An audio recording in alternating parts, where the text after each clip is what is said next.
Bell bottoms never came out. You know. Did I have bell bottoms at one point of time? Welcome to another episode of Revelry Podcast, and today our special guest is Zushan. Alright. Thank you. Okay, so tell us a little bit about DJ Niboet. Wow, going back to the bottom, I feel like this is another one interview. Straight away. That dig deep. I mean, like, a lot of people don't really know this, right? But the first time when I went clubbing when I was 18, it was a club called DXO. And the first DJ that I've seen in my life, right, is this man over here. And he was playing Tokyo Drift when he was hot, you know? I had no idea, sir. I actually do remember that gig very well. I think that was probably one of my first gigs. It was an underage gig, I think. Yeah, that was way before the age of the Zushan, you know? Yeah, that was a couple of years back. So, like, you know, as always, you know, we all start DJing and we all try to find some cool name. For me, at that point in time, my creativity was like pretty whack. So, I was just like, oh, Niboet is practically Theo Ben backwards. Once it's like, I ran with it. Right. But then came to a point where it's hard to pronounce. Yes. People tend to split the names up, and I remember 2007 DMC when I took part, and Tony Prince mispronounced my name, and that's when I realized, like, yeah, I think that's it. Yeah, not international enough. Nope, not at all. If I have to force people to try and figure out how to pronounce my name. But I mean, back then, how long have you DJ already? Wow, I mean, I started in 2007. I started learning in 05, 06. I was like just screwing around. Can I swear? Yeah. I mean, just fucking around and back, you know. Started as, you know, I wanted to just, you know, do turntablism. All I want to do is just be a battle DJ, scratch and everything. DJ KRAVE is one of the first videos I saw and like blew me away. And yeah, so immediately went to club music very quickly because obviously that's the one like you don't do much turntablist shows and get paid much, especially during that time it was starting to transition. So the underage gigs came around, and then yeah, so from 2007 until now, I mean, just do the math. I think that's about 16 years, take away 2 years, 14 years because of COVID. Yeah. Turntablism. Okay, It's yeah. the same as Patrick. Same as I Leonard. started like 1 year later than him. I started like 2008, 08. Yeah. Singapore Polytechnic DJ Club. Then like Yeah, I remember judging a few of your, what was that? They had the some competitions. And you were taking part in some of them. It was in Velvet. I remember. Yeah. I'm like super competition heavy. I'm so addicted to like turntablism. But yeah, like, you know, the reality is the financials is not really that feasible as well. Yeah, it doesn't. For turntablism. It doesn't fly here in Singapore, right?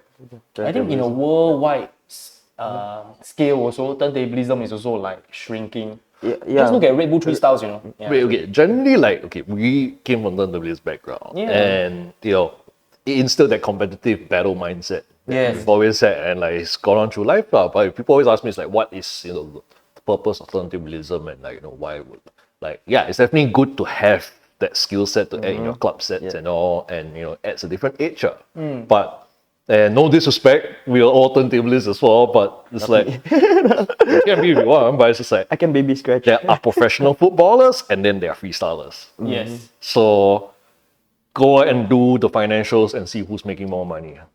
Shout out to my freestyle football friends. I love you guys, but this is just the truth. Joga Bonito. Yes, exactly.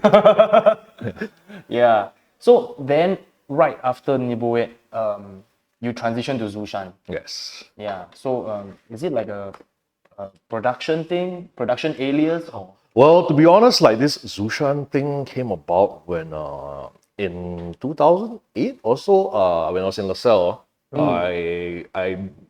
I had a classmate, Daisuke Yama, also known by Monkey King. Some of those. Yes. Shout out to him where Wow. you are in Japan. Thanks for the vinyls and stuff. So he wanted to do this this label called 108 Faction. So it was all like, you know, basically it's all hip hop and rap, and that was my, you know, that was my go-to back then with turntablism and everything. And everybody just said, "Do you need a new name?" It's like, it's so hard to pronounce your name and this name just came to me in like you know, I've said many times, it's in a dream but you know, it's funny how that name just came about. And it's funny enough, the Zushan name just kept calling out to me from things that I saw around, whether I was dreaming or wherever it was. Like somewhere in your subconscious, Yeah. like everywhere you go. And ironically, I actually have what made me decide to find that that is the name. I actually have a description here, which you cannot find anymore on Urban Dictionary. It's in Urban Dictionary. It was in Urban Dictionary. I just typed Zushan at that point in time. I didn't know what it was, and the first thing that came out was Zushan means the greatest living person in history, one with the power of a dragon, the skills of a lion, and the fearfulness of a cheetah. With his two-handed axe, he can kill people with a single blow. Smarter than Einstein and more powerful than life itself in him. And then there's some conversation where Zushan says, "Hey there," and woman faints from his sexual aura. And I was just like, that's my name. So in 2000, I think it was about 2009, that's when I ran my first gig at Zushan. And that was a 108 Faction like launch party. And that was the last gig I did before I enlisted for NASA. Oh. Yeah. But it just felt right, lah. You know, at the point of time, it was just like so much easier to pronounce, you know, and it has a ring to it as well. But there's no official meaning, right? It's not like it's not a word. It's funny, lah. Like, you know, a lot of people thought it's my real name. A lot of people think it's my Chinese name. Yeah. Yeah. But it's not at all. It was just like a I wonder if you type what's the meaning of Zushan in Chat GPT, what will come out? You should, man, right now. I'm very curious to know. Yeah. Hey, guys, type it out, man.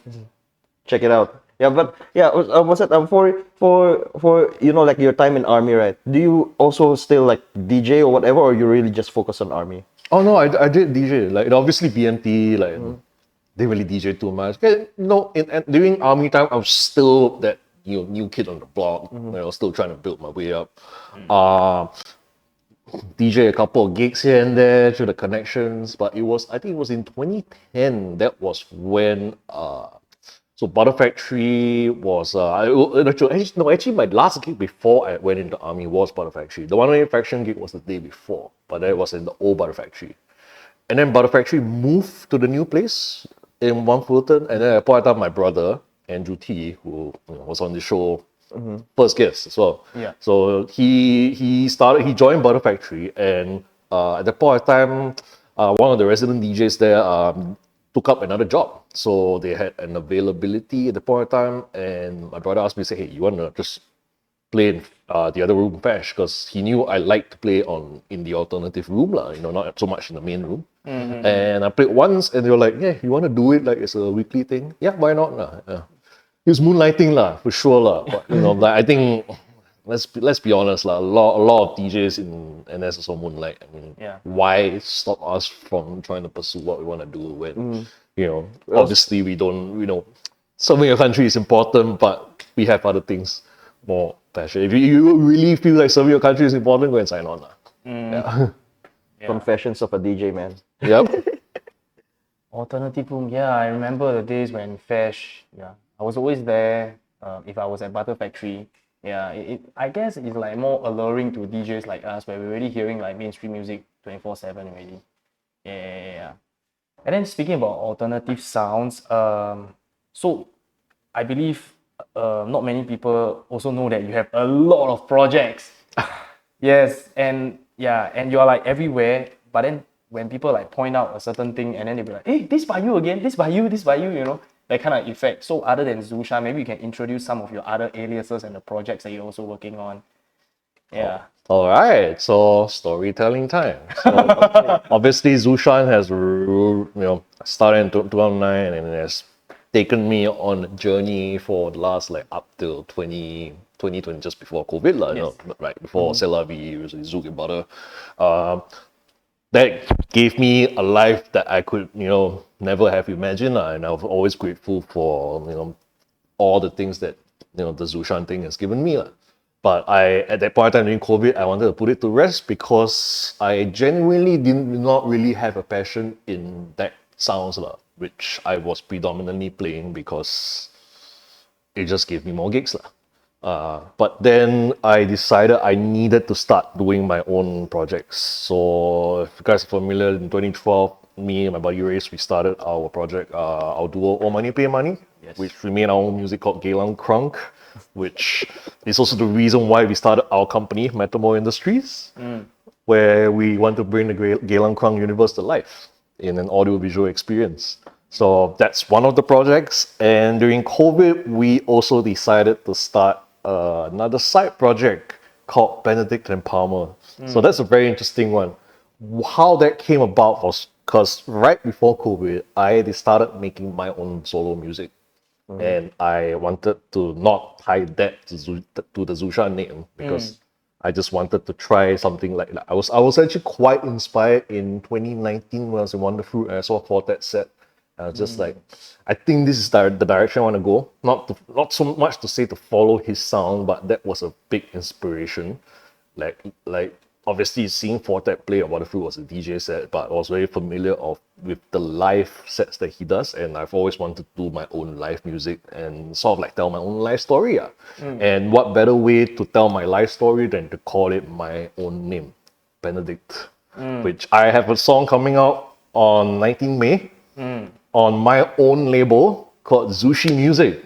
Yes. Let's go to that later on and carry on with Benedict and Palmer.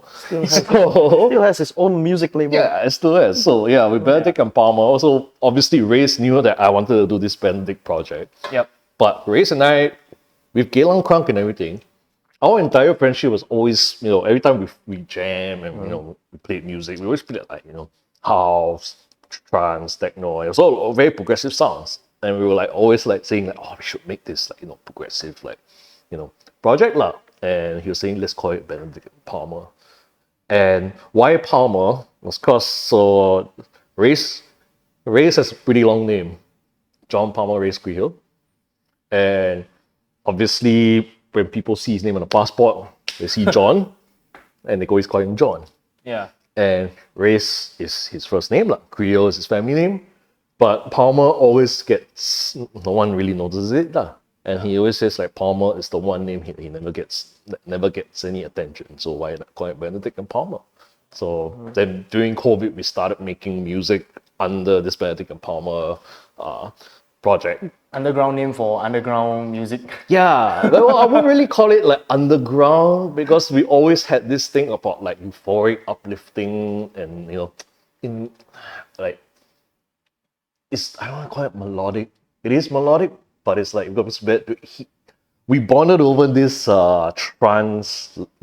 I'm not really a trance hit, but obviously growing up in the electronic music thing, like I did like trance at some point on the early trance. So we always like the euphoric build-ups, orchestras kind of stuff. How would you classify underground music then? What is underground music? What is underground music? That stuff like Is it just underground music just enjoyed by a small minority that's considered underground?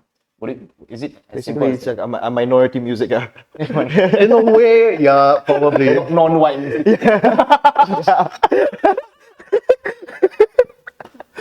Ah man, gonna get flagged, man. Oh man. Yeah. So Yeah. So what was I talking But- yeah, so back to Zushan, right? Sorry. So back to Zushan. So is Zushan more of like a DJing alias? It is. I have never made music under it. I actually did make one track under Zushan, but it was during COVID lah. It was just more like to do a remix for a friend, and I don't think that song ever got released. But it's just honestly, like the Zushan thing was just something I wanted to retire. And I mean, some of you may have seen on social media when I decided to retire the Zushan name. Yep. And it was just more of a, you can call it a marketing gimmick or whatever, but I spent my entire life as Zushan and I just wanted to try something new. And at that point of time, COVID, we didn't know it was going to end. So it was just like, why not? I just start a new life again. But obviously, once everything ended abruptly, DJs can play now. And just seeing everybody going back and having fun. Good. I think That's it can actually become better. a ballsy step to restart everything, Yeah. Well, I mean, like you got the connections and everything already, but the thing is, you're restarting your whole persona and all that stuff in the public scene. That one is a ballsy move, bro. Was lah, but again, at the point of time, I didn't know when COVID was going to end. So part of how the Benedict and Palmer project was, when we started, we were like, oh, maybe COVID's going to last for like 5 to 6 or 7, maybe 10 years. And we had this inside joke, we will make enough music, like, that by the time COVID ends, we'll have like 3 albums worth of music and we'll be like 50 years old and just perform like we're Underworld. But obviously it didn't last 10 years. It's like Pop Smoke, he's dead, but he's still releasing music. There you go. Last week, just one Pop Smoke music just come out only. What the hell? You're releasing more songs than me when I'm alive, man. What the hell? So, as Zushan then led you to your stint at Zouk as well. Yes. Zouk Singapore. So I think you from there you realized that you not only can DJ and produce music, but also book and handle artists. Yeah. So that was a very interesting opportunity. So when I joined Zouk, so that was at the tail end of Butter Factory. We all knew it was going to close already. But at the last year of Butter Factory, I would say, having the time of my life, because I was going through a bit of a personal struggle of I felt a bit stagnant lah. Then I decided to try and like have some sort of like reinvention to myself. So I decided to like take a step back from Butter and so I was still at Butter, but I decided to go part-time and not be full-time so that I can just jump around and do gigs wherever I wanted to, and still fulfill my weekly residencies. And I was having the time of my life, was building my name not just in Butter, but like everywhere else, playing different sounds. Tanjung Beach Club, at the F Club, they were doing like house music on Thursday nights, and that was fun. And then playing at all these other places. True open format right here, man. Yeah. Play everything. I want to interject by talking about a story. That time Zouk was booking a DMB DJ, and then he was on leave, and then nobody can do opening. So they had to call him and he had to cancel his leave and come back and do opening. Jeremy was telling me about this. Okay. It was a long time ago. Velvet, right? I think so. I believe it was Fred V and Graphics. Yeah. Because nobody can do that genre. So I believe in Singapore, you are, in my opinion, the most open format person I know. Yeah. There is no genre you don't play. Am I right? I don't play retro. Mambo Jumbo. Mambo Jumbo. It's funny because I actually just had a chat with Wayne and about this. It's like, there was this rite of passage where a lot of the Zouk DJs, when they joined, they had to learn to play Mambo Jumbo. But I was the first one that came in and did not have to play. I think it was also because like Mambo Jumbo wasn't happening very often already. Yeah. So I did not have to learn how to play Mambo. And then shortly after that, obviously, Zouk was acquired by Genting, so things started to change around, and so I never got to play Mambo, but in my early years, I did try and play retro music. I can just straightly say I can't do it. I can't do it. It's not my thing. I do not want to say I don't play Afro beats, because obviously I haven't been that scene for a while. But the other day, I just got a bunch of new the recent top hip hop R&B chart toppers right now. It's not all Afrobeat, so I'm just gotta get familiar with it lah. What other music that I don't play? I don't know, man. Yeah. We only know you play almost everything. Pretty much lah, yeah. And I believe there's a lot of older DJs will be if you play so many things, how do you focus and how do you be right, Yeah, I'm not gonna name who told me that, but there's a lot of consensus, and also especially right now when you're releasing music, right? All the labels are looking out is, okay, does this person have a sound? Do you have 5 songs, right, that sounds the same but different song title? It's very true, right? Exactly. For that marketability factor. So do you feel that this is an edge that you have, you stand out in that way?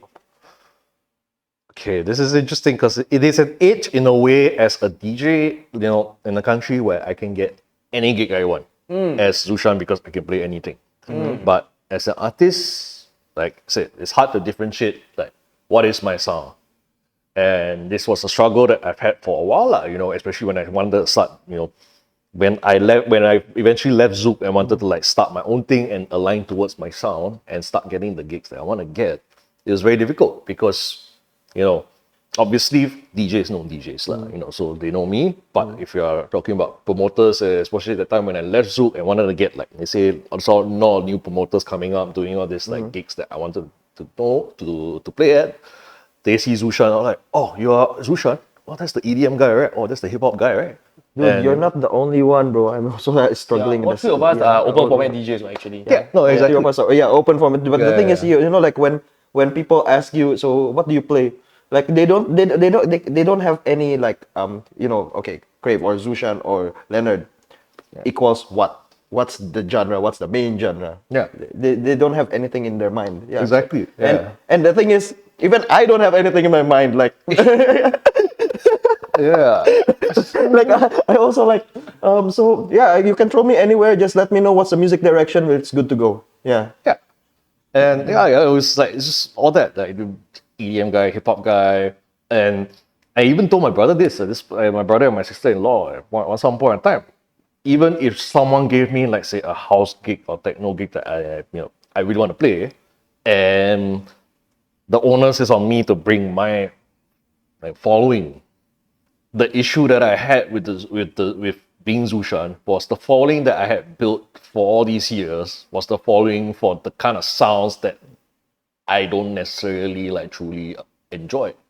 So how can I get all these EDM people to come to my techno gigs? It just didn't make sense. So I had to like restart again and like try and build that following as a complete newbie lah, but with the Zushan tagline, and even playing like small little bar gigs, you know, more chill out stuff. Like not long ago, like I asked like a good friend of mine lah, you know, and yeah, like, hey, can I like play at your bar lah? And he's like, oh, I thought you only play party music. And then he's like, oh, maybe if you can send me a mix of that kind of stuff that you want to play lah, there, and then that will help. I mean, the bonus of it was like that mix was gonna be on a radio show. I will do it for you soon, Bong. But yeah, but yeah, it's gonna be on one of their little shows and with an interview as well. But just yeah, so these are some of the struggles that I had starting afresh with what I want to do now. I realize that most of the things that you know, like actually the main thing that DJs do nowadays is community building. We're all community builders right now. Exactly, Every yeah. single time, it's like Start our own GRC. yeah, really, we need to start our own GRC already, bro. Yeah, no.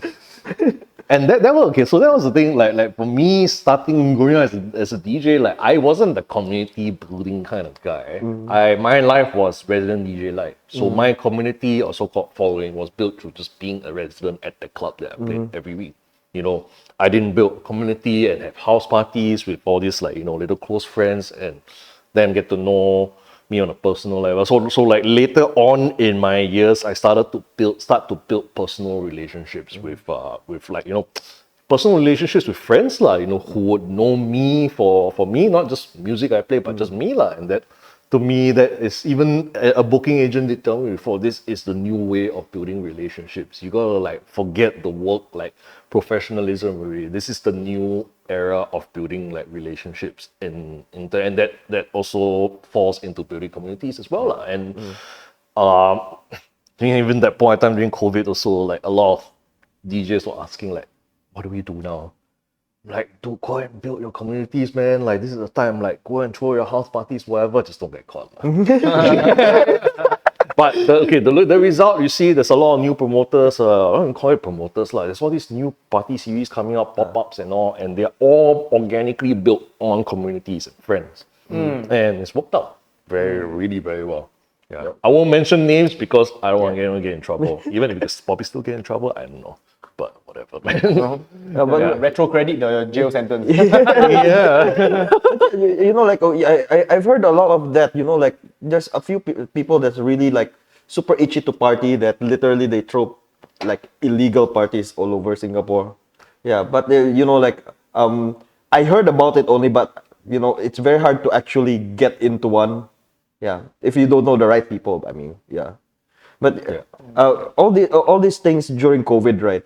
What's the main thing that you actually discover about yourself? Wow. So deep, yeah. Very deep. I like it. Wow. This could end up becoming like a all-nighter. Is it? The main thing is he grew his hair. Definitely. I mean, but Dude, I grew my hair also. My hair is super long also during COVID, bro. Nice. I actually did the opposite. I actually started to shave my head. Seriously? Yeah, I started to shave my head. it's not that I had long hair or whatever, but I decided to shave my head because like I was just tired of having to try and style my hair lah. But at the same point, at that point in time also, it's like Everybody got lazy, bro. It's like you wake up, you Yeah. sleep, then nothing to you, style wake your hair up, for. you don't even go out. Yeah, I know. Man. But COVID is a fucking hard time. it is. It was very hard. Yeah, what I discovered myself, I don't know if I had time to really discover myself because just like every other DJ in the industry, when everything just got shut, like, I won't go into the whole grandmother story thing and stuff, but like in 2019, it was more of like trying to figure out what did I want to do. When I decided to leave Zook, I always wanted to like, eventually bide my time at Zook and leave and start my own thing. But in that 2019 period, I didn't know what I wanted to do. So I just, Suren, thank you, brought me in just to play every Friday at LENERD and a couple of odd gigs here and there. So I was being a weekly resident, but also stay in contact with all the booking agents and, doing a couple of like, helping bookings for a couple of like artists at certain shows, festivals, etc., etc. And then I started to plan my 2020, and everything was like, okay, I think I know what I want to do, and especially like with that, that new solo project with Benedict, I made that new song. I was just like, okay, this is the new trajectory. I had all these things lined up, ready to go, and punch in the face, COVID. Just like, you stay the fuck there. Yeah. You ain't going nowhere. And it's just like, yeah. It's like everything ready to go. Did what? Same. What's it? I was supposed to just go over to Bali and like be a resident there and just chill like the rest of my life. I'll just be there and just chilling and just DJing. That's the life, bro. But the thing is, COVID happened. Then, Yeah. I mean, like at the end of the day, that's how we get like a newfound respect for DJs that have been in the scene for very, very long because they face through more ups and downs. Whereas all the one-hit wonders are like, maybe one COVID can just end their career. Whereas people like us, we learn to adapt. Yeah. Actually, to tell the truth, you literally need to be more creative. The slower you adapt to the situation, the more you lose. Yeah. So that's why people started doing podcasts or maybe live streams and all this stuff. People went to Bigo like me. Yeah. Did you any live stream? Definitely lah. I mean, especially during circuit breaker, I mean, we had nothing better to do. We had the setups, and everybody was like in the party, and it's just at that point in time, I had a studio, but also I was allowed to be in my studio.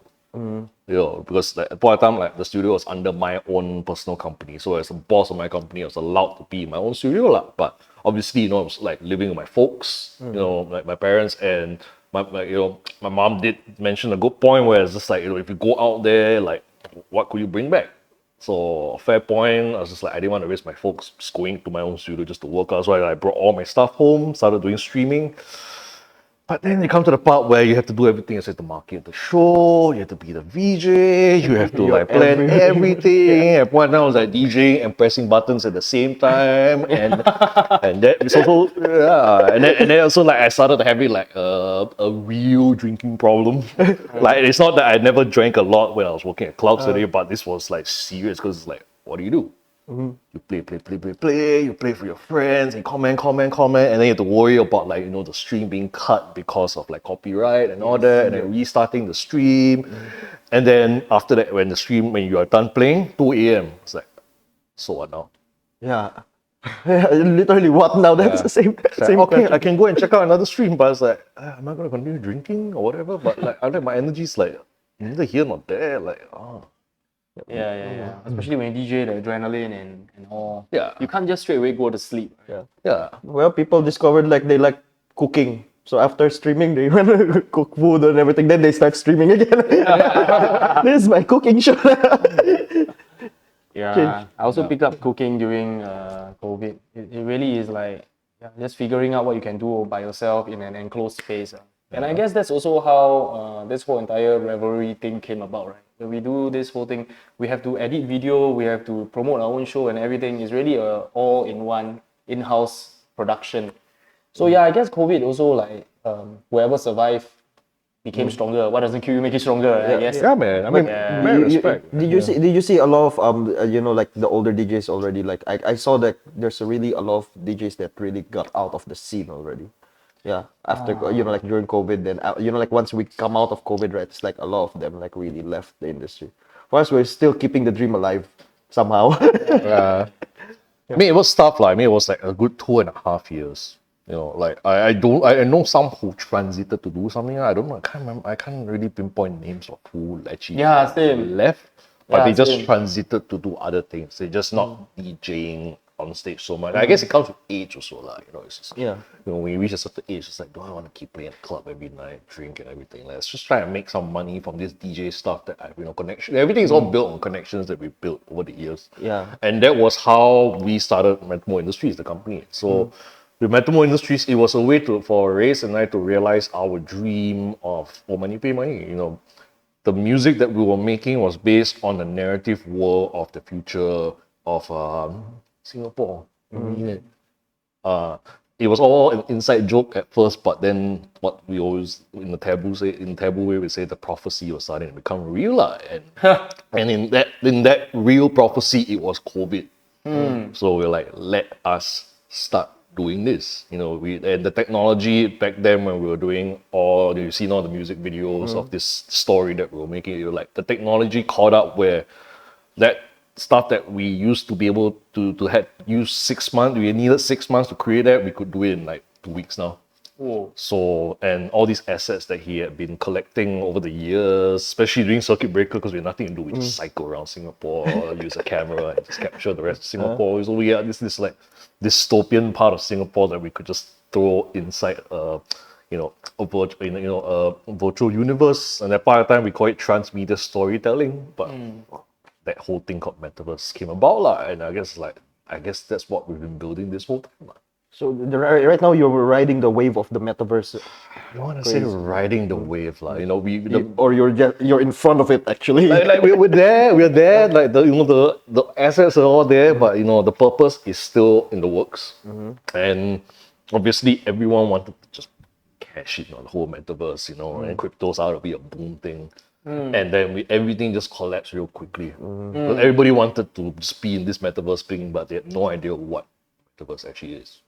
So what we have now is we have the story, we have the narrative, we have everything, and you know, I guess what we lucked out with the company with Metamo was that we didn't start the company to just full on make what we want to make. Obviously we had to pay the bills and start doing stupid corporate jobs to begin with. But up to now we've been very fortunate. And see, going back to connections, the struggle was like, okay, how do we find work? Till today, and touch wood that this keeps happening, lah. We have been fortunate to not have to go out and look for work. It's always come and found us. So we're not making bank, but we're at least we're paying the bills. We're sustaining the company. We're keeping everybody happy and sustainable, that we can do what we want to do. Yeah. So I guess that was our realization of what we could do during COVID, lah. We didn't have time to sulk. Obviously, it sucked, lah. You know? Yeah. But we could just try something else. What's worse is not doing something, you know. Yeah. Then 1 year later, figure out, I could have done this. Exactly. But then Metamo industry, like you're finding work, right? Are you all like doing more like graphic design help for people? Or? Not really. So it was even till today, it's very hard to like say in one sentence exactly what we do. So we are a creative studio. We do a lot of cutting edge content in the audiovisual realm. We specialize in motion graphics. We don't do anything camera work. Everything's all based on animation, and the beauty about it is Reyes works out of Unreal Engine. So a lot of the work that we've done is is stuff that can be created in or already an existing environment that he already has in his projects that he can just It's like a plug. game, bro. Exactly. So it's making stuff out of a game. So like one of the first jobs that we did was for Pomelo 99 sale. It was like 2020. Oh. And it was basically a game, right? And it was all in Unreal Engine, and that was stuff that could be done very. I won't say done quickly, but because of what Unreal was capable of, we were able to create like tests. I don't want to say the word renders, but basically just give like test clips to the client. You know, there's always a lot of back and forth with the client, but we're able to just do that, like go back and forth with the client quickly before we finally hit the final render, because you know that shit takes like days sometimes. You know, yeah. But you know, like all these things, right? How long do you usually, like? Let's say you got the project and everything already. You know what the client wants and everything already. You want to build that kind of, let's say, just a simple game. How long do you usually take? I mean, it really depends, and especially, you know, clients usually have a timeline when they want this lah. So when we go through that phase of like figuring out what they want and the timeline they have, and obviously the budget that they have, then we say, okay, this is what we can provide for you. You know, obviously they have their grand idea, cut it down lah, you know, based on your budget and everything. Because you know, I think you have to think about a lot of things, from the music of the whole thing to the visual stuff, to maybe character design or whatever. So come the character design, that is when we have our other teammate, Human Noise, Taketo, shout out. He was also part of the reason why we were like, let's start this company so that we can finally fuse everything that we have together. He is a digital 3D modeler. And he is the best. I don't think I've seen anybody that is able to do what he's able to do. Like, just say, make me a penguin in 3D in the digital realm lah. Give him a photo, gives it back to you in like within a day. Just that, rig, everything ready to go. Even the motion of the penguin and everything. Yeah, I mean the rigging part, that's another thing altogether, but it's doable. Wow. Yeah. Can you make Leonard Of course, man. I mean, like, so 3D character like GTA like that? yeah. So with the whole Geylang Kang album is based on a true narrative of real life events that we've experienced through us hanging out as friends. You know, races in Geylang, we're always in Geylang, and in Chinatown and CBD, and there was a music video that we did. It's still not completely finished, but we're gonna launch it later this year. Part of a compilation that is going to be part on my label as well. But it's an All Money Pay Money track with Zedon. Yeah. Called Tukan Liu Xing, which is Don't Follow Trend. What the beautiful part about that song was like it was made before COVID. I will not say made before COVID, but he gave me the draft. We gave him the beat. He gave us the draft, made the track, and then during COVID, we decided to finish up the track, and then we decided to do the video. And remember what we said, like shit that takes few months to do last time takes us so much less now. So with Unreal Engine, there's this app called Link Face or something. Some link. Basically, what we were able to do was record his facial movements rapping, and then we just use. Now you can do it on a phone. You just 3D scan his face, and we have him in the music video rapping his song. What? Yeah. But That's the Mission Impossible, how they make the fake faces. Exactly. Yeah. Dude, it's all done like instantly now. you know all these the music videos that you're gonna do, right? Are you gonna do it like in one style, or you know, have you watched Love, Sex and Robots in Netflix? Yeah, definitely. Do you know they always have different kinds of styles on the movie? The movies. yeah. Is it gonna be something like that? Like always that different? Okay, so I guess with like what we've always been saying from the beginning when we want to do All Money Pay Money was eventually we will have this album, and now we'll be making this album right before the start of COVID, an album of 10 songs based on a narrative, and if you play from start to end, it is a full it is an animated series. So kind of like how the Daft Punk cartoon came about from their first the Discovery album. And even with the Major Lazer cartoon, although that has a bit more dialogue and everything, but yeah, similar to that. And I got crazy into story writing last year. There was a point of time where I just had nothing really better to do, so I immersed myself into the Star Wars universe. And I get So more sci-fi, not the dark stuff. but both in a way. It's just a way of character building. There is way that you can design a character, but how do you build a character story? And to me, like what fascinated me most about that, not even just Star Wars, but about like how you get people fascinated into this, creating, you have all these like Star Wars fan theories and geeks and all that. It's because you have characters that people can emotionally relate themselves to, and it's all based on real life people. Yeah. Why Geylang Krang? Why the name Geylang Krang? Geylang Krang. You live in Geylang. But you don't live in Geylang, what, I right? don't live in Geylang. So, But he's always there. We know why. I think we know why. yeah. Oh shit, exposure. Expose it. Yeah. No shame, no shame. I'm always in Geylang, you can kind of find me. But yeah. So when I got close to race, that's when he moved into Geylang with my good buddy Sean Livewire. And they were living in Lorong 9 at the point of time. So I started hanging out with him. It was more in his studio in Chinatown. At the point of time, he had a studio space. And we first bonded on our love because we went to the studio there and mostly we were just playing video games to begin with. But then, obviously he's a music hit. He plays music. He's a dub set drum and bass guy. And obviously during the home club days, that was all how we bonded, But then one night he was just playing music while he was working, and he played "Hello Brooklyn" by Jay-Z and Lil Wayne. I was like, "Yo, shit!" It was like, "You like crunk music?" It's like, "Dude, I'm from the South, man." And we bonded over crunk music. And at that point of time, we were like, we had this inside joke. There's Detroit techno, Chicago house, and blah blah blah blah. Cities and genres. Like, why don't we make something called Geylang Crunk? And That's your hood then. yeah, it is a hood. Next thing we know, there's a Asian version of that as well, man. Exactly. Yeah. So I think in 2012, that's when I did the Pioneer DJ, the Pioneer DJ battle, and just so happy I won, and then just won this bunch of equipment So let's just start making this music from there It all started as inside joke, but then it just started to become real. And at that point of time, that music we were making, we had no idea. It was like based on crunk, it was hip hop, but at that point of time, it was very instrumental. But it all came in very nicely because that was around the point of time when like trap music in the electronic side started to like seep into the underground scene and slowly get into the main clubs. And that was how we started to like find our trajectory and like blend ourselves through that side. Basically, you slide yourself inside. The timing all worked out perfectly. It was trap, it was crunk, it was like what?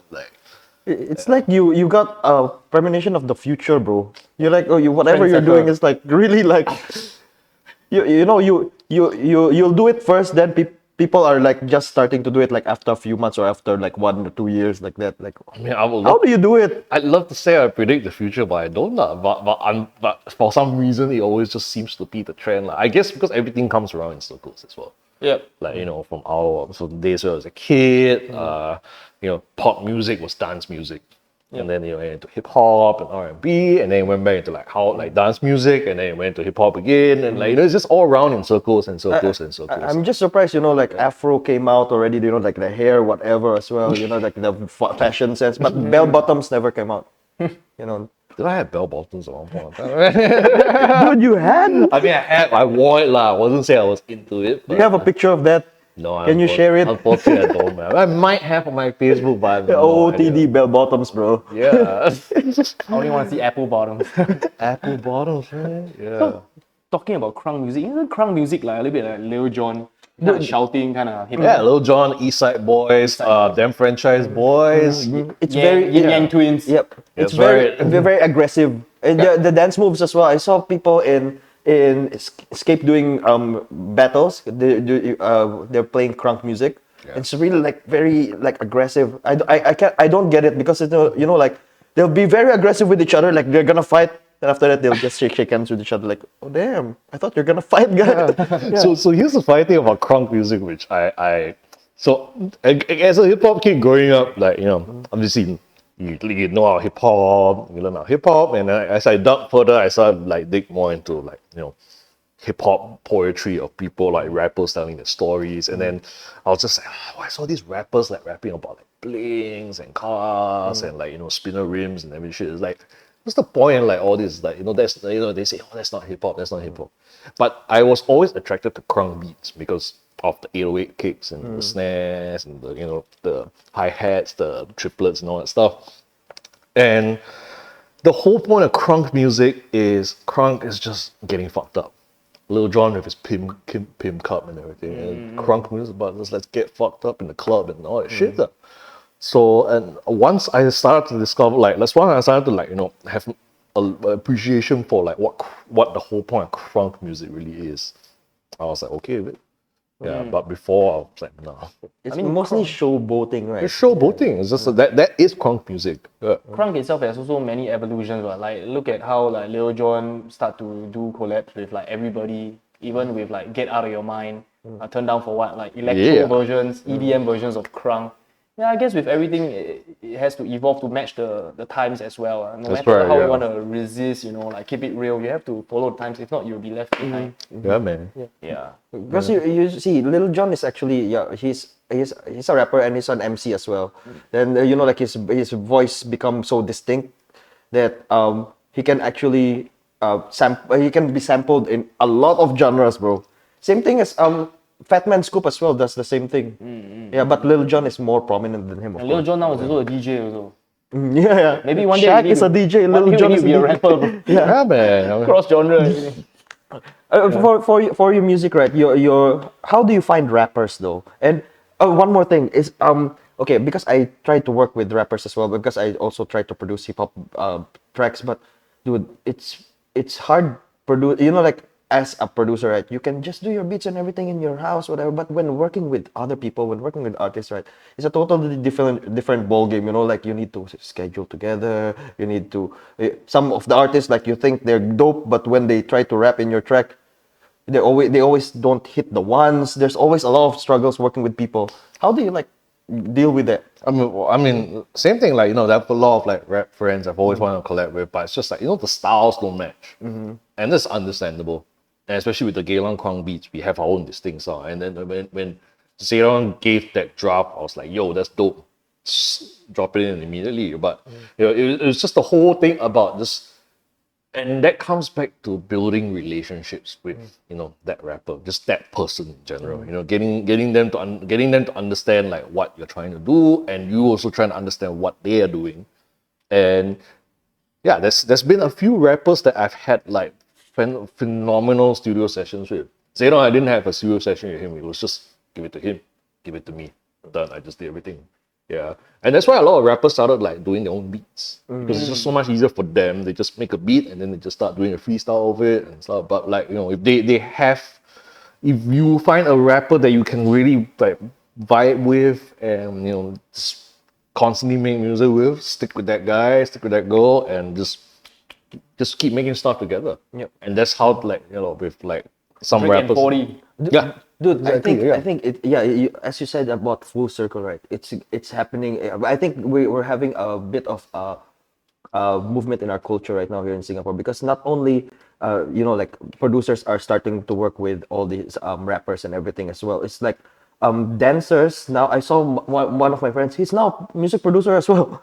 Yeah, so like if you maybe one day you'll see the combination of both. Like the dancer, like way before in the US, the dancers and the DJs and the producers or whatever, the rappers combine together and actually have a cipher together in one club and all this Yeah. stuff. I think that's gonna happen one day. Like maybe you're the one that's gonna start it off. Maybe, yeah. But yeah, it's the same. We're dancers becoming music producers. It's just the same thing. It's like me, it's like as a DJ, how you're mixing, you make your combos, or how you make your music, you have to be able to envision that track. Where is that track gonna be? Are you gonna be a festival track, or is it gonna be a deep meditative state like ambient tune meant for like a sci-fi, like a cyberpunk flick or whatever? You have to be able to envision that moment, like, and in every transition of the song, you have to be able to envision like if you want this drop to bang and how the crowd will react to it. You have to envision it while you're making it at the point of time. It doesn't hit, you're not there. Man. Yeah. You need to have actually a goal when you're producing. You need to have a goal of what do you want to, how do you envision the crowd will react? Are they supposed to like bang their heads, or maybe just do the like a simple dance move, like it's something like to do with TikTok. TikTok always like have people creating dance move for your tracks. Yeah, apparently. Yeah, that's Do you new. see a market in Asia for progressive sounds? Definitely in there. Yeah. There's always a market and Asia is really catching up and just going to different just like okay. So obviously the first and the last festival I went to was Wonder Fruit again. I just fell in love with Wonder Fruit the first time I went because of the variety, and yeah, a shit ton of people went because it was like the first couple of festivals that was around. But what I was really amazed about was the local acts, like the local Thai DJs and the bands. And shout out to Wild Dealer. Wild Dealer, hope you're listening. Rest in peace to your boy.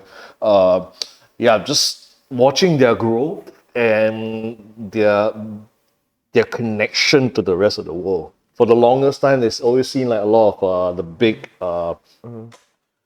artists from the West or in Europe trying to come into this region to find new talent, and they're growing. It's just that they haven't had the time to really get themselves out there, because everything in this side of the world was just based on top 100 clubs and top 100 DJs. Bangers. Yeah, but now all these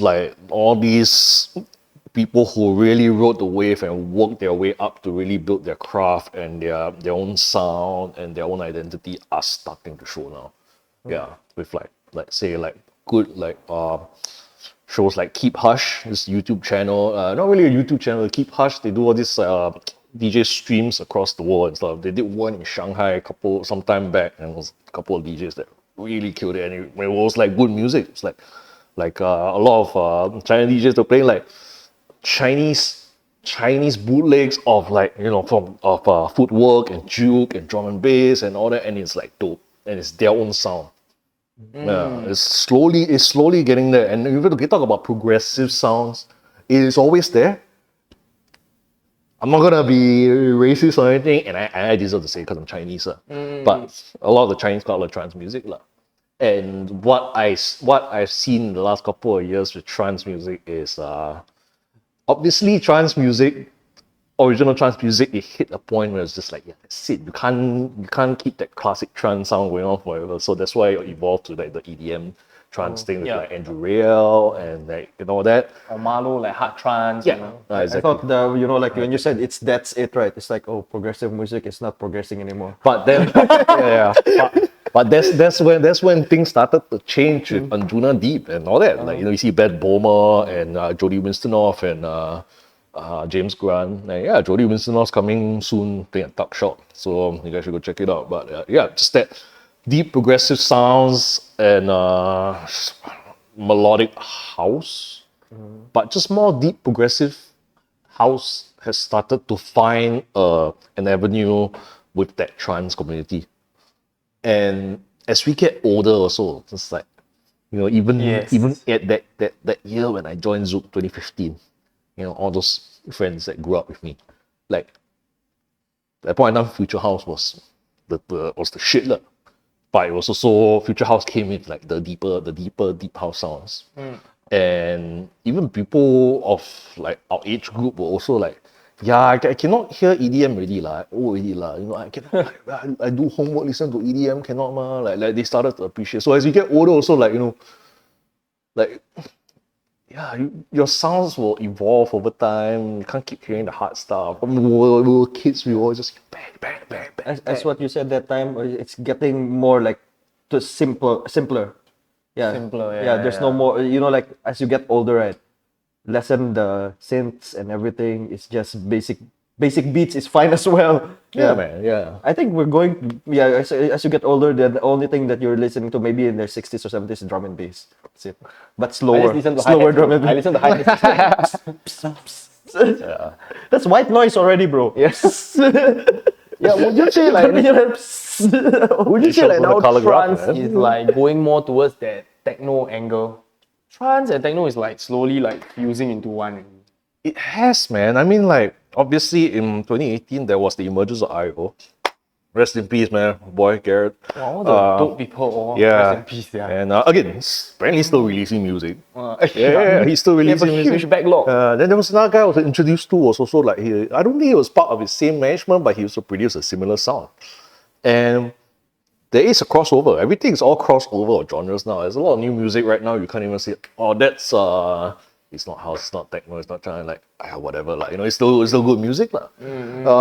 But yeah, there definitely is a crossover. And even during the time when we were at Zouk also, when we were doing all the Transfix nights, a lot of the trance DJs who played the early hours they were playing techno in between their sets. They were warming up with like more of the deep progressive like techno, and as they build up to like the trance hits, Yeah. they would sneak in some techno here and there. Yeah. Yeah, even that time, the last time Ferry Costa played at Zouk, like I went for like 15 minutes just to go and like hang out with him. I was playing at C'est La Vie that night.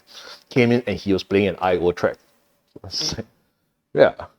It fits. As long as the sound fits, it's fine. It doesn't matter what Hip genre. hop, R&B, trance, and techno. Yeah, I mean, okay, think about it, even the time when Charlotte the Bit was playing a lot like Tomorrowland, she was playing a lot of like old like Universal Push Nation, like old trance stuff. So the crossover is there. And it was also like electro, those kind of rave music. Exactly, yeah. Yeah. So now with like techno getting popular, right? How would the underground techno or the original techno people differentiate themselves from the mainstream club DJs? How to differentiate? How would they like differentiate? Because it's like, nowadays, right, a lot of like the kids will be like, oh, I love techno. But then you play some like deep progressive techno, they'll be like, what is this? Then they were like so lost. They are so used to that big room techno, hardware kind of mainstream sound that they have not experienced what techno originally sounded like. And then for a true techno head, right, you'll be like, hey, I want to go to a techno night. It's a different definition from 90% of what people say in Singapore. I want to go to a techno night, Everything is all about self-discovery, as you discover a new genre, and it's like how serious about it if you How want to. deep? Yeah. Oh yeah, if like you- what Steve said, the funnel. Yeah. Exactly. Yeah. funnel. So it's okay. So how serious you are about the music? If you are a DJ, then you dig further. Like if you're just a music fan, you just see you coin a term or you assume this is techno, but then really say, oh, that's not techno. It's whatever. Like, just enjoy yourself. And I guess I'll share something that I've actually never shared with anybody. So Whoa. in my early days of DJing, also like when I was into crowd music, because I like love that. It just sound like you say aggressive. And I did a mixtape, and I shared it with like one of my mentors lah. And at point of time, I say, oh, this is all this like it's a bit more underground hip hop. He say, bro, this is not underground hip hop, bro. You don't know underground hip hop. Obviously, at point of time, I don't know lah. But that's when I was like, okay, what is underground hip hop? So that's why I started to dig further into like, let's say Jedi Mind Tricks and all that. Like, really stuff that people like you only real hip hop heads would listen to lah. Yeah. So it's the same thing that happens with like techno and all that. Techno is becoming big room now. I was just telling, I was just telling earlier, like I went to an Adidas store and I heard a pop tune. Definitely came on the radio, but the backing track was like a big room techno thing, but structured. Yeah. It's happening already. So it's just adapting with the times lah. When Future House was, a lot of people say it's EDM meets Deep House.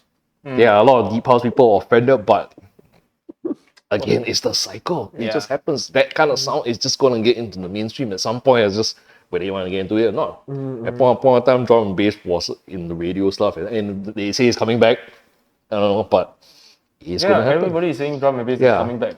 And even with dubstep as well, like I love dubstep from the very beginning with like Scream Banger and like all the the UK dubstep stuff, and then when Skrillex came in and butchered it with like the American dubstep, I wasn't a fan lah, but it made the money lah. It created this trend that got the kids going, and that's how he built his community. Eventually, the dubstep thing faded out very quickly, and then moved on. But now it seemed to be able to come back with the resurgence of trap and everything. Yeah, I'm waiting for the trap thing to come back, bro. I freaking love trap, man. I think it will always be there.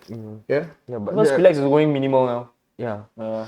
I'm for it, man. It's just again keeping up with the times lah. And see, even with like say Fred again, having and I'm so happy that guy really deserves what he has right now. I've been following his music for the longest time, and to see him have the collapse that he's had, seeing his Tiny Desk concert was just like mind blowing. But him collaborating with Fortet, with Stray Shots Mafia, with Skrillex, has given the avenue for his sound to break into that mainstream.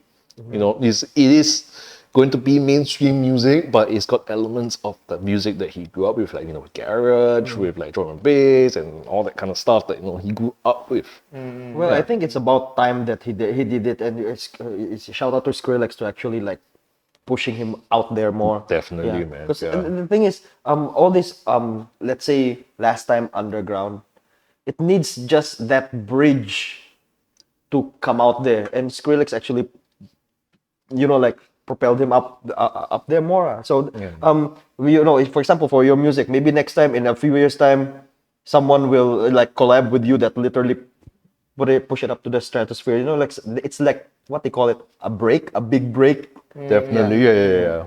So I found out during the time of I hate using the word COVID, but during the pandemic period when Europe side started to open up a bit, and obviously Skrillex had already like championed the market and made a name for himself. He didn't stop there. He was always like coming into different regions to try and find the next people that he can help to push up, and people in Asia.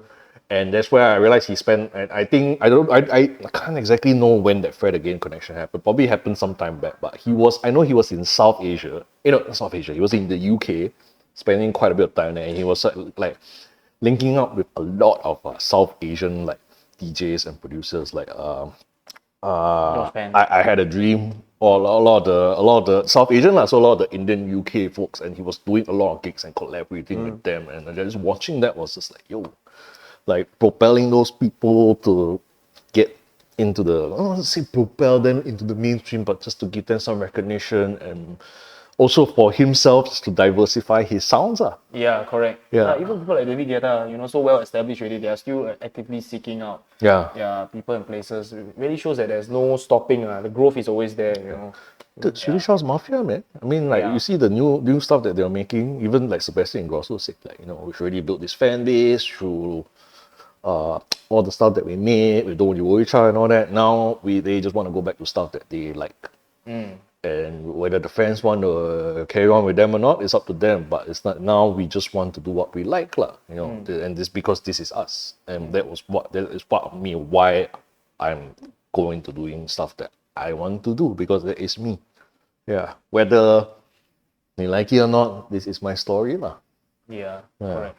Yeah, I guess like when you do something you like, you got more longevity. But then again, you also need to battle with like concert promoters, whether it will sell in a sense. Yeah. Yeah, and especially in Asia, right? You see the hard music is like taking over.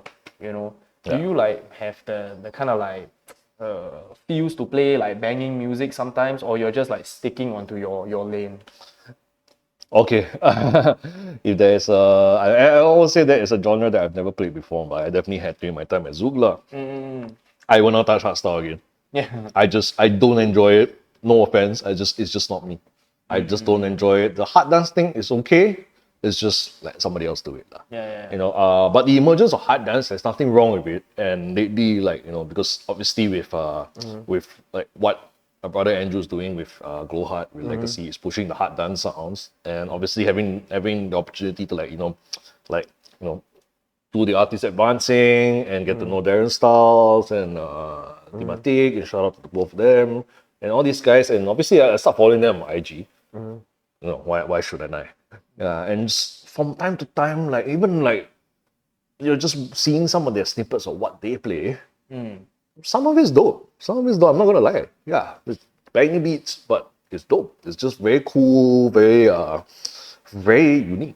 Yeah. Even Ben Nicky, shout out, man. Ben Nicky, he came from a trance background, but he plays a lot of hard stuff now.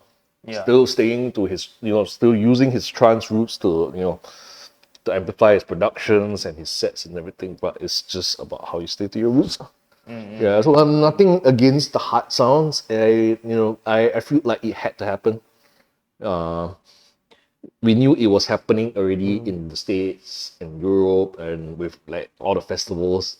It just came to that point of time when it was about to hit in Singapore, COVID happened. Yeah. So we had to go through this period. Yeah, they were already playing it actually, but really, it didn't break out yet. But now I think it's gonna be mainstream soon. I think it's already mainstream. It is mainstream. it's already. already I mainstream. mean, the fact that when Anger Fist came to Singapore and we managed to pack out the whole place, that's mainstream. really evident that it is really here and probably here to stay as well. And hard dance, of course, has its own very strong community. Yeah. But, as the world is really thinking about drum and bass is coming, what do you think is next for Singapore? let's get through this hard dance phase first.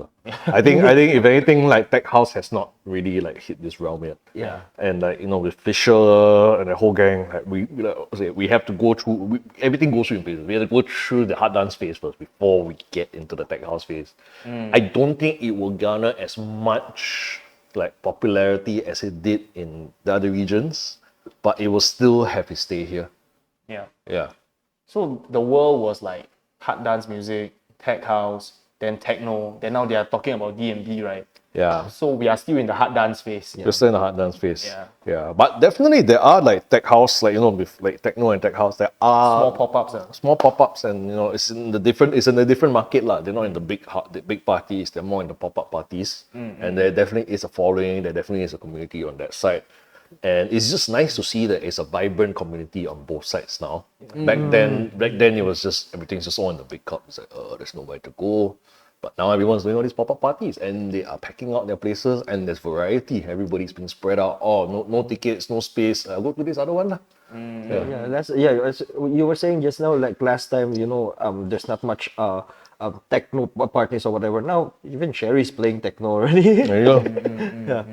Yeah, even like your mainstream club is also trying to adapt so as to capture a separate fan base, also to increase their earnings as well. Even club owners are also thinking out of the box as well. Well, maybe they're starting to listen to the DJs already. Maybe. Yeah, probably. Yeah, but maybe give them 6 more months when they make money already, then they start being the DJs themselves. It is what it Because is. you remember before COVID, it's like they just book whoever. They don't really like listen to whatever we actually have to say. But now I think maybe they're listening to because we know the trend. We know what works. Yeah, man. But they don't have that trust because maybe it's a risk for them. They see it in a business side of things, not the Yeah, at the end of the day, they are I guess for club owners, their aim is to like maximize the revenue per night. And then as for a DJ, right, as we have discussed earlier, right, at different point of time in our age, our music taste also change. Certain times we just want to play our own sound and we might not be catering to the crowd. And then that's where the club owners have that problem. But the thing is, Yeah. if all the club owners in Singapore are following or the managers are following the same exact formula, everybody's gonna play cheese.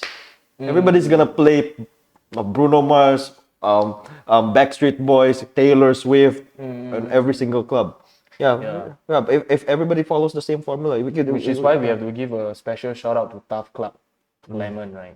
Yeah, man. I mean, This guy is the ballsy to the power of 10, bro. what they've managed to do over the years and to be crazy. able to sustain their real estate during COVID, like just having to have real estate in Singapore is not an easy feat, especially when your real estate is not making any money at all. And you just keep having to pay rent. It's like, how are you gonna sustain? But somehow you managed to figure it out, lah. And Dude, like, I respect to them, man. Roy from Canvas also. Roy from Canvas as well. But Iki, Now man. Iki, bro. Home Iki. club, Canvas, Iki. yeah, dude. I heard what you were saying that time. Tough Club is always packed.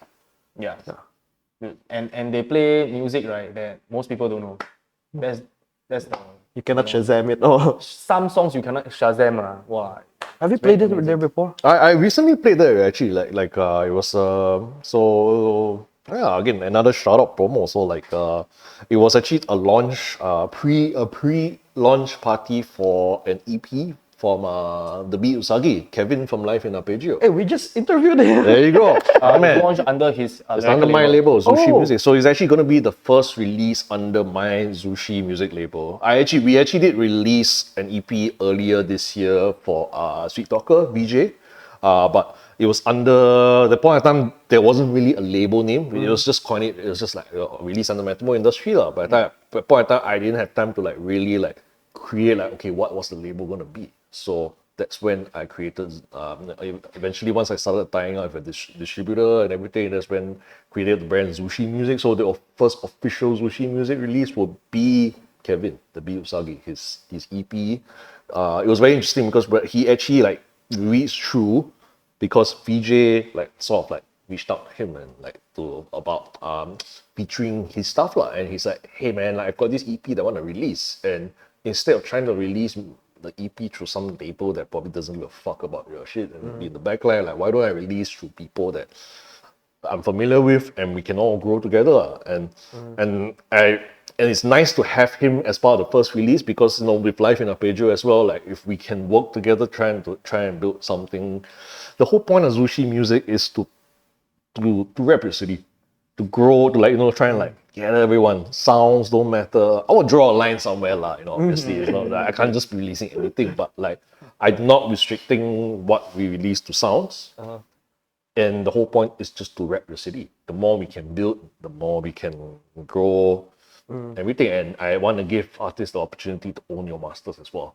Not just all the time like I license it through me. It's like the whole ideology behind Zushi music, because finally when Metamo Industries finally got to a point where we can finally start doing our own stuff, and you know, now I can finally do music, what am I gonna do? Run a fucking label. And Zushi Exactly right here, man. Yeah, I guess it's a natural progression. Look at Martin Garrix, look at Hardwell, look at Tiesto, a very good example, you know. Yeah, exactly. And so a lot of these DJs and producers, some of them like they got big and then they created their own label. Obviously they had issues with, like, you know, working at big major publishers and masters and everything. That's how they built the label. But some producers got recognition because they built this label. And again, by building like creating their own label, they built a community of people around them. And then, you know, if somebody from their label pops up, they pop up together with it. Everybody all grows and helps to grow each other.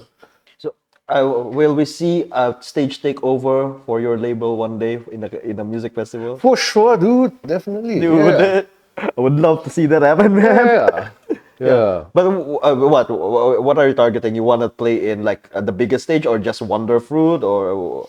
I think right now it will just let the label grow first. I want to focus on just like getting a nice couple of releases under my belt, you know, a nice couple of artists to start the ball rolling with the number of, like, you know, artist projects that I have. My own solo projects, my duo projects, my trio projects, my band project, and a few other like peeps that I've already been talking to. And the whole point of it is to eventually merge back into what we're doing with Metamo Industry. Dude, you got so much projects. How you sleep, huh? Exactly, man. I wish we had more time in a day, man. Sleep in a metaverse. Then he continue working. Actually, we're all in the same page on this, but same boat as well. Because the thing is, we are literally for now, right? I don't know, after COVID, right? We're like just running out of time every single. You know, like time is not. It's always against us. Yeah. You know, we want to do a lot of things, but it's all time and energy actually. Yeah. I think if anything that keeps me alive, you just like when I have nothing to do, when I always wish, finally I want to have a break. But when that break comes, I'm like, Wow, restless. what am I doing? Like, write new song lah. Write new song, and then you're doing something, then you're obsessed with this, and then you're like, oh shit. You see that one also. That one also like you cannot turn off, Yeah. I think we're just finding motivation for certain things. So on a personal note, like I always had this I call it a struggle, but some people say it's a gift. To be able to turn negative emotion into fuel for motivation. And sometimes when I run out of negative emotions, I have to go and insert to just stir some bullshit to create. You want some dramas lah. Basically. Yeah, exactly. And it gives me a motivation to write music lah. But right now, I think I just shared this very recently with like a good friend of mine as well. It's like, I think right now I found a motivation to keep me alive, and like I say, no sleep. Right, right now at this age of 35, I'm not gonna hide my age. This is my last run. This is my last run at it. And if I'm not where I want to be by the time I'm like 42, 45 or whatever, take a step back, and now I'm not gonna stop exactly what I'm doing, but just stay in the back line. I don't want to be like 40, 42, 45 years old still being a weekly resident at a club and all that, like, you know, and the whole thing is about, you know, growing the next generation. Yeah, bro, you outgrew that phase already. That one is already at the back of your life already. It's like now next phase of your life, I think, is really label executive and all that stuff already. Yeah, that's the progression of being a DJ actually, and someone in the music industry. So you were talking about like positive motivation, right? Like, what are some like positive motivation now? Because you like want to get out of Bro, that negative. he needs the negative motivation to negative get. one. Oh, Yeah, he's a converter, bro. I thought you are like, you know, you don't want to do the negative thing. That's like dirty bulking, bro. Oh, I never shy away from negativity, man. But right, definitely it's always about trying to find a positive outcome of like negative events. But never deny negativity, and that is when you're in self denial. Like you always got to acknowledge it and just figure out how you want to turn it into positivity. Be it like you see the positive outcome of it or turn it into art. Like we say, the best art is created through heartbreak. Yeah. Taylor Swift. There you go. Or if you don't have heartbreak, you go break other people. Exactly. But some places, right, some situations, right, really like you cannot actually have a positive outcome on it. Like, let's say you're in the toilet and there's no toilet paper. Yeah, dude. There's no positive outcome there, bro. Find a leaf, bro. A Screwman. Yeah. Sometimes you just wait for Superman to that meme lah, the one that open the door and the toilet paper comes through. Dude, you imagine that like you're in the toilet, no toilet paper, and the lights is the auto lights that turns off, and you Wow. forgot your phone. Outfield, bro. Outfield. Yeah. The bidet water just like for some reason the tap just doesn't work. Yeah. Like That one, but yeah, some of the times you don't have any positive to like you cannot convert it into positive, right? Yeah. So what do you do if that happens? Like really, like just leave it alone now. Just move forward. that's the problem. Like the struggle that I had was just trying to find that negative emotion. So maybe I will go and try and chase for something that is like I deem as unattainable. And then when it doesn't happen, I flip out of my mind and then I just don't I think something else. I think what you need to have, right, is like 3 girlfriends. Then you have constant dramas. It's not that they cause the drama on you. It's like maybe they have their own drama, then they just share it with you. Concubine. Yeah. No, man. I mean, okay, like the last 3 tunes that I made out of myself were based on relationships that never worked out. Yeah. Or basically like women that I've courted and just never happened. And it just turned into a tirade where I just sat in the clock myself in the studio for like a week and a half and just made tunes where it's like, yo, this is dope, man. I think you can be motivated by all the emo stuff or emo night up, bro. Emo music. What about music like Dimensions, where you got your Beatport #1? Is that also inspired by? Oh. It was inspired. It was also inspired by all the. Okay, so negative stuff. Dimension wasn't exactly inspired by that. There was actually a tune that so Dimensions was under Oh My Pay Money, and it was actually a tune called The Fountain. It was so what happened. This is in 2017. I was going through a very tough time. I want to go into that whole story about it. It's a very personal thing, but it took me like about a year to get over it. But during that time, I spent a lot of time as like just telling ways like let's start making music again. So we actually made an Oh My Pay Money remix of a tune by Quails from Australia. It's called We Don't Need Entertainment. And that, to me, that was my breakup song at that point of time. But then that other song, Dimensions, initially when it was called The Fountain, came from a time when we acquired some fountains from, the time of Facebook Live auctions. Oh. Yeah, we were building studios and then we just bought these fountains. We just bid up for these. It was like bidding wars on Facebook. It was ridiculous. It was like some of the best times of my life. So we acquired these fountains and we just made a song out of it. That song, it just got stuck somewhere. It just never took any days. But it was the raw bass, the grungy bass sounds were still there. And then I think about a year or two later, we hit up my boy Low 99 in Australia. Say, hey man, so we have this song, we don't want to do with it. You think it'd be cool to collab with somebody else? And at the point of time, one of his boys, Hood Rich, was an up and coming producer at the point of time. And it's like, I think Jake would do he'll be able to flip this track out, and that's how Dimensions came about. Yeah, and it just came into this. He's like, okay, we'll put it on this compilation of the banquet, and it was. Funny enough, it happened to be on the same compilation with a bunch of like producers who were from the space yacht crew lah. Yep. Yeah, so that actually like helped us. Just to have something of people on the wall was nice lah. Yeah. Yeah. It's under your belt already, bro. Yeah, Number Beatport one. number one. Yeah. Insane. And the song, right, if you hear it now, right, you can still play it till this day. It was so forward back then when you made it. Yeah. I think we should put a link of that song in our what they call it, description when we upload this video, man. Well, man, the whole compilation of the banquet volume 5. Still won't forget that. But it's funny when you talk about the whole. It was too future for its time, and it's funny because like yesterday I was just talking to an old friend of mine. Because in the very early years, like when the old money paying money early years, there was a lot of like local labels that started out like releasing stuff on Bandcamp and all that, and they were making a lot of music that was, and we always quote unquote, it was too future for its time. Now you play it, and one of the main producers from that label, Nikhil, he goes by the name Aya. He's living in San Francisco now. He made a lot of juke and footwork, but with a lot. I mean, he's Indian, so he uses a lot of Indian samples with it.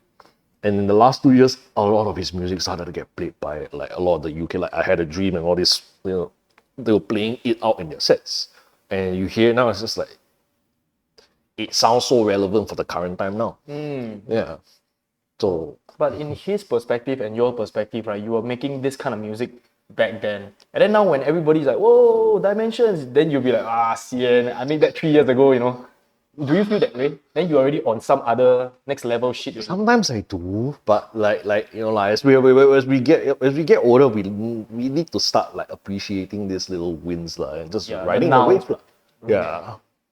And then also you are a big proponent of exercising, and you also have a gym thing going on. Dude, you have a guy gym? got unlimited things to talk about, bro. He needs to have 5 podcasts, this guy. This is 5 person right here. We're not talking to 1 person. Yeah. Dude, we need a part 2 on this podcast. You got a gym thing now. Okay, so it's very interesting. So my gym thing started with it was with I forget my fitness journey, but yeah, at the point of time I was like doing jiu-jitsu, and then I was like doing strength training at the point of time, and through jiu-jitsu I met my good buddy Brad Robinson, aka TJ, more ish now.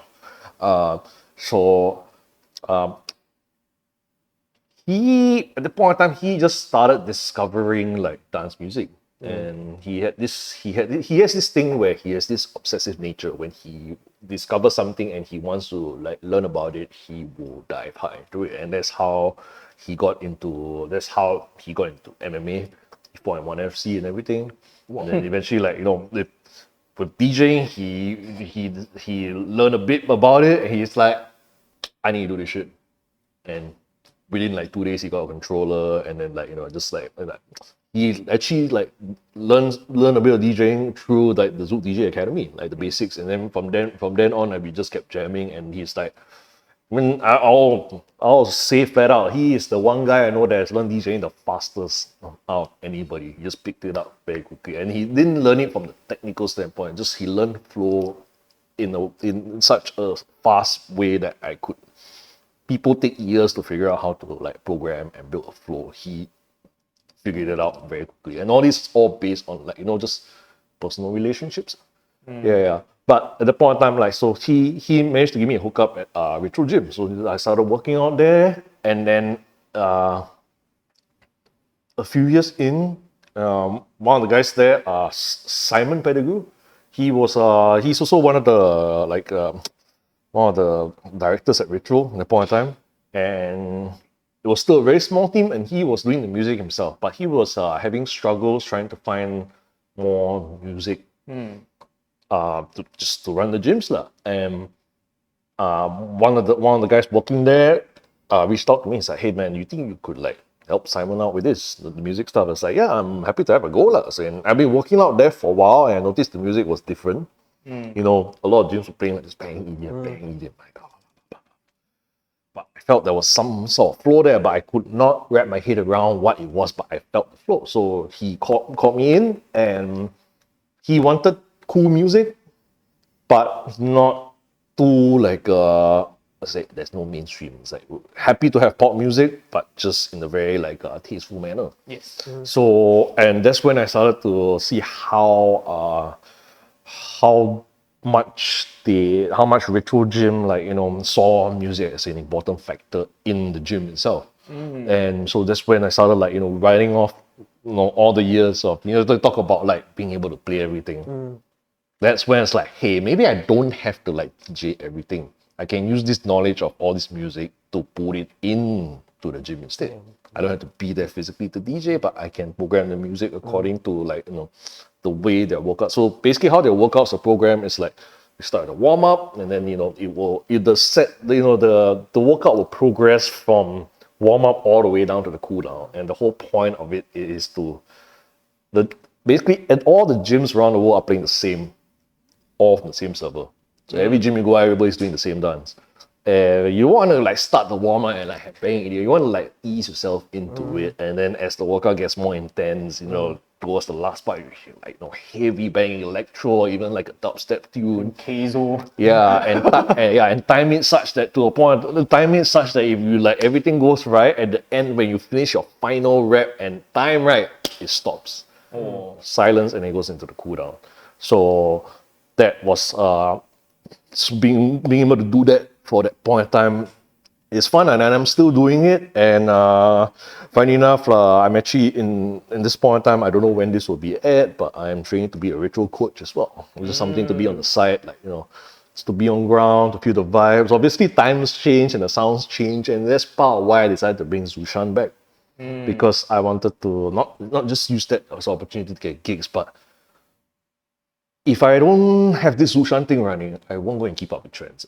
I will just be stuck in my sounds kind of thing. And in order to keep up with the trends, with the music flow in the mainstream realm, what's going on in radio and I had to like stay in it, and having that Zushan project, I don't even call it project, but just having Zushan alive allows me to stay in trend, stay current or stay future and see what's coming. Well, it's basically stay on the ground, you know. Stay on the ground, yeah, exactly. Okay, Yeah. in order to wrap this up, right, I wanna talk about two things before we wrap this up. The first thing is, can you give us, right, one sentence description of all your aliases? Let's start with Zushan. What is Zushan about in one sentence? Zushan is everything I've dedicated my entire life to that's given me what I have today. Benedict is my life story, and will be a combination of everything that I have grown up with, not just with the music that I played as Zushan, but also my entire life from a child learning music up to today, telling my life story in the form of, you know, the music I produce. The EP. The EP and whatever's going to come through. Glasses band. Glasses band. That's the one that I'm going to talk about. Another glass. So, Dude, I tell you, don't know, you gotta wrap it up, man. I can't exactly say this in a sentence, but Wait, glasses band is another. Yeah. Later he DJing as Glasses band. yeah, I'm gonna be DJing as Glasses. So you know what? I'll save that one for the last, so I can go a bit more into it. And So Tim is his porn star name. Team what? Team but yeah, so we've heard about All My Pay Money. All My Pay Money is the purveyors of Geylang Krunk. We are the purveyors of the future of Singapore. That our music is a narration of the events that will happen in Singapore in the year 2065. Benedict and Palmer is Reyes and I paying homage to our love for euphoric and uplifting sounds of progressive dance music. RGB, Simon, Brad, and I, Another one. just this project that we've been doing from the start, is a combination of all our loves of dance music merged together, and we just want to create like powerful, like motivational music, but also emotional same time. Think Underworld meets Chemical Brothers meets Daft Punk meets Rufus to Soul meets whatever. Yeah. There's one more project. Cosmic Owls. Sorry, Adi and Nikhil. I haven't had time to jam these guys, but this is something I did during COVID, where I got back to my roots as a scratch DJ and started like just freestyling with funk and there's some insanely talented like jazz, funk, freestyle musicians, and just being able to scratch and just throw samples down with them. So I do want to get back in the studio with them and make some stuff with them, and that will eventually, I hope, to be able to put some of that stuff into Zushi music. Yeah. Which is his label. Yeah. And another That's thing. another And then another he thing. also runs Ritual Gyms Yeah, music. so Ritual Gym is based on Zushan. You know, Zushan, it's not based on Zushan, it's just Ritual Music is run by Zushan. I'm the creator of the music for Ritual Gym, not just in gym, but on Spotify as well, especially that helped during the time of the pandemic when everything was run on the Ritual app. Bro, you got so much And projects like this. and budding trainer at Ritual Gym. Yeah, yeah. When are you creating your OnlyFans, huh? I am waiting, man. I am waiting. They got so much projects. I won't be surprised, bro. It's like Zushan opened his OnlyFans. I want Just one of the- Yeah, if one day I'll use ChatGPT to write out my OnlyFans. Yeah, then after that, and next thing you know, he got a book coming out. But yeah, so Zushi Music is a combination of three of my solo aliases: Zushan, Benedict, and Glasses Ben. So how Zushi Music came about was during COVID. I had nothing better to do. We played online mobile games, and I didn't have a gamer name because I was not a gamer. So ZOOSH33, gamer name. And then once I started this whole trio project thing, I was just like oh, Glasses Ben, Benedict, Zushan. It's like Zoosh 3. Like, why not? 1, 2, 3, different sounds, like, you know, different variation, but it also represents what I'm trying to build with the label, where we are not restricted to a certain sound. Yeah. You're a man of many projects. Not forgetting Glasses Many Band. talents. And talents this, as and well. this is the part where I promise you I'm gonna tell you how Glasses Band came about. Okay. It came out during COVID. During circuit breaker, when I had nothing better to do, I was doing streams, I was doing Zushan streams, and everything was so serious, and I was going back and forth with some people about music, and I was like, we were all emotionally fucked already. And I was just like, oh, you play industrial this, industrial that. I was just like, what the hell are you thinking? So I went on stream, put on glasses, combed my hair back. We were all insane back then. I just went on this time. Were you drunk that time? I was always That's drunk. not even the worst, please. He wear one towel in his face and he cut 2 holes. That was all my favorite. Yeah. Dude, But yeah, I went on Glasses that's not his Band. final form, bro. Yeah. So Glasses Band was the whole concept. The Glasses Band, I don't care what industrial, minimal, techno, like whatever. It's like, I don't even give a fuck. I'm just gonna hammer shit and just mix in, come in whenever I want, mix out whenever I want, spin out whenever I want, and just break all the rules. Like, you know, I've learned all these skills already. Just bend the rules, what the fuck I want now. And when Craig came calling, hey, Owen asked, I want to do it for a gig lah. And at the point in time, the Craig sound was very geared towards that. It was a very dark techno, and I didn't want to use Zushan with all those reasons that I said before. And Benedict was definitely not ready to fit that realm. But Benedict's sound is also not a dark techno thing. And the whole point of Glasses Band don't give a fuck. So since I already had that name, I was just like, why don't I just come in as Glasses Band? If I screw up the set and clear the floor, I can use that as a throwaway name. No one will care about me anymore. Like Glasses Band, like, you know what, fuck it, no one will care about Smurf account. And end up, it was the best set in crate. Glasses Band. I appreciate that lah, Everybody review, everyone in Singapore talk about it. The first crate that has that visuals up at the side and everything. Yeah. And that was the highlight of everybody's night. It was crazy. Bro, sorry, this is quite random. I thought, you know, you got your gamer name Zushan and everything, then you got Benedict. I got a very, very, very good proposal for your OnlyFans name. Give it, man. Bend a dick. Don't. That requires another life story from my primary school years. That isn't even the worst name I came. Yeah, man. Oh yeah, of course you thought about that name already. Yeah. Oh no, I could say it. One of my probably gonna be like hit for this a lot. But my famous name back in primary school was Scanner Dick. Bro. Don't even ask me why, but I think it was just the point in time scanners started to become a thing, like scanning, like, you know, in the printer. Everybody's like, scan a dick. And it got to a point, it was so annoying. It got to the point that we didn't have handphones or anything. Like classmates would call me and like, then my mom would pick up, hi, can I speak to Scanadic? Or can I speak to Scan? And my mom said, hey, tell your friends, stop calling me anymore. But it was just fun and games. We're all kids. I didn't really care. So, but yeah. Scanner dick. Maybe it's time to revive that, man. Dude, that would be too many aliases, man. You heard Yeah. it here first. On Revelry, we got Scanner dick. Let's kind of maybe you can play 8 gigs a day, yeah. Then nobody knows. So. Yeah, nobody knows. shit. Different persona, bro. You have the radius clause, no radius clause. Oh my god. You're immune to radius clause. bro. Exactly, yeah. You can play UMF and Tomorrowland the same day, bro. No one knows. yeah. Bro, you warm up to closing, bro. Bro, you know the festival poster, right? It's all his different aliases there, yeah. Yeah. Wow. Way too many, man. This is like, Okay, yeah. final thing. Okay, Yes. what is Zushan, Glasses Band, and aliases, right? What's gonna happen 2024? 2024. Yeah, what's the eminent plan?